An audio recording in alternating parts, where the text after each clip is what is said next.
નમસ્કાર મિત્રો જે ફાર્મર આઈડી માટે રજીસ્ટ્રેશન કરતી વખતે જે એરર આવે છે એ એરરનું સોલ્યુશન એ હું તમને આ વિડીયોમાં કહેવાનો છું। મારા આગળના વિડીયોમાં ફાર્મર આઈડી માટે રજીસ્ટ્રેશન કેવી રીતે કરવું એના પર વિડીયો બનાવેલો હતો, તો એમાં ઘણી બધી કોમેન્ટો આવી હતી। તો એ વિડીયો જોઈને અમુક લોકોને એરર આવતી હતી, તો એ એરરનું સોલ્યુશન કેવી રીતે થશે એ હું તમને આ વિડીયોમાં જણાવવાનો છું।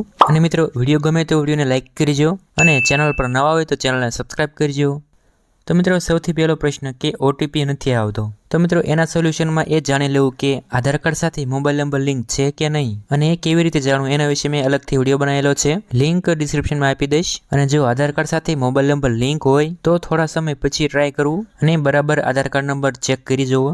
ત્યાર પછીનો પ્રશ્ન છે કે વેબસાઇટ પર રજીસ્ટ્રેશન કરી નાખ્યું છતાં પણ લોગિન કરતા સમયે યુઝર નોટ ફાઉન્ડની એરર આવે છે, તો મિત્રો એના સોલ્યુશન માટે ફોરગેટ પાસવર્ડમાં જઈ મોબાઈલ નંબર નાખી ઓટીપી નાખી અને તમારી પાસે યુઝરનેમ અને પાસવર્ડ આવી જશે, તો તે જ યુઝરનેમ અને પાસવર્ડ નાખી તમે લોગિન થઈ શકો છો।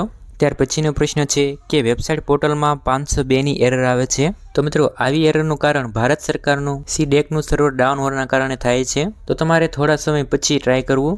ત્યાર પછીનો પ્રશ્ન છે જે મોટા ભાગના લોકોને આ એરર આવે છે કે નેમ સ્કોર 50થી નીચે આવે છે, તો મિત્રો 50થી નીચે સ્કોર હોય તો તમારે કોઈ પણ મૂંઝાવાની જરૂર નથી, ઓછો સ્કોર હોય તો પણ તમે ફોર્મ સબમિટ કરી શકો છો। તમારે નામ એકવાર ચેક કરી લેવાનું છે, જો બરાબર હોય તો આગળની પ્રોસેસ કરવાની છે।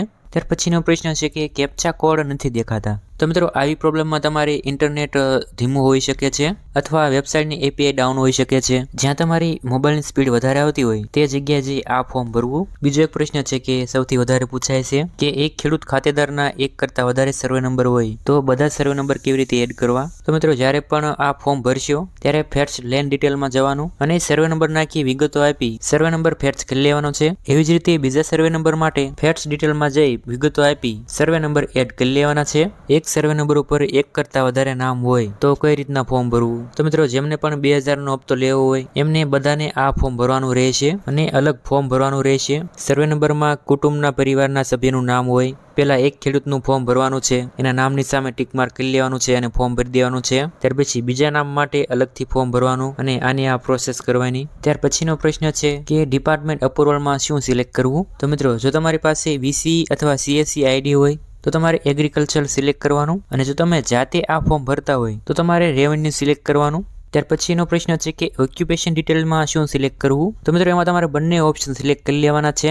ત્યાર પછીનો પ્રશ્ન છે કે ફેટ્સ લેન્ડમાં મહારાષ્ટ્ર અથવા મધ્યપ્રદેશ આવે છે, તો મિત્રો આ એરર આવવાનું કારણ બીજા રાજ્યની વેબસાઇટથી રજીસ્ટ્રેશન કર્યું હોય ત્યારે ગુજરાતની જગ્યાએ એમપી અથવા યુપીનું નામ આવે છે। બધા રાજ્ય માટે અલગ અલગ વેબસાઇટ છે, આપણા ગુજરાત માટે GJFR.agristackgovernment.in, તો આ વેબસાઇટ જોઈને જ રજીસ્ટ્રેશન કરવું। અને જો રજીસ્ટ્રેશન કરી નાખ્યું હોય તો તમે વીસી અથવા સીએસસી સેન્ટરની મુલાકાત લ્યો। અને આ એરરનું બીજું પણ કારણ હોઈ શકે કે ફાર્મર આઈડી માટે રજીસ્ટ્રેશન કરવાનું હોય અને એની માટે વેબસાઇટ અથવા એપમાં ફોર્મ ભરવાનું હોય છે, તો અમુક લોકોને એવું થયું હોય કે જ્યારે ભારત સરકાર દ્વારા આ ફાર્મર આઈડી માટેની જાહેરાત થઈ હતી ત્યારે બધા રાજ્યમાં અલગ અલગ તારીખે આ ફોર્મ ભરવાનું ચાલુ થયું હતું। આપણા ગુજરાતમાં 15 ઓક્ટોબરથી ફોર્મ ભરવાનું ચાલુ થયું હતું, મોબાઈલથી થોડા દિવસ પછી ચાલુ થયું હતું, અને ગુજરાત પહેલા એમપી અને યુપીમાં ફોર્મ ભરવાનું ચાલુ થઈ ગયું હતું। તો આપણા ગુજરાતના અમુક લોકોએ એમપી યુપી યુટ્યુબરના વિડીયો જોઈને અને એની સરકારની જ એપ્લિકેશનથી યુટ્યુબના વિડીયો જોઈને રજીસ્ટ્રેશન કરી નાખ્યું હોય, તો ત્યારે આવી પ્રોબ્લેમ બને છે